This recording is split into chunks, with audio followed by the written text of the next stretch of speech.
On the vast and remote stretches of the Navajo Nation, where people live in isolated communities, there is keen interest in the presidential election. I voted early, so that would just show how important it is to me.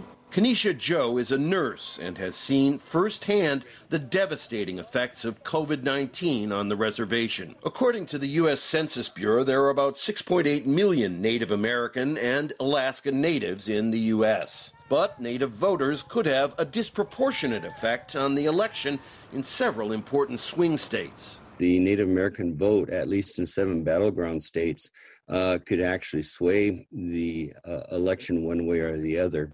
Many Native Americans believe President Donald Trump has treated them disrespectfully, as when he used a White House ceremony honoring Navajo World War II veterans to attack one of his critics, Democratic Senator Elizabeth Warren. They call her Pocahontas. The president, he just totally disrespects the culture.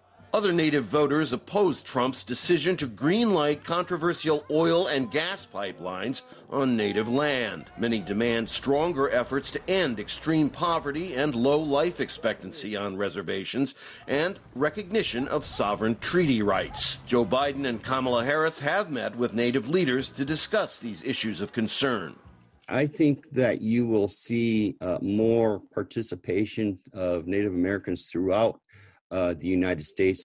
But many difficulties stand in the way of Native voters. Some states with voter identification requirements won't accept tribal IDs. Others require voters to provide a street address, which most Native Americans on rural reservations don't have. There are few polling places on reservations. Mail-in voting is difficult because reservation post offices, where most people pick up and send their mail, often are closed or have limited hours of operation and are also few and far between. On the Navajo Nation, the medium for a person to check their mail is 38 miles, a marathon and a half. So there's nothing in voting by mail that makes it easy for Native Americans. Native voter advocacy groups are suing in several states to force more voting access on reservations and less unequal treatment compared to other voters. No one really understands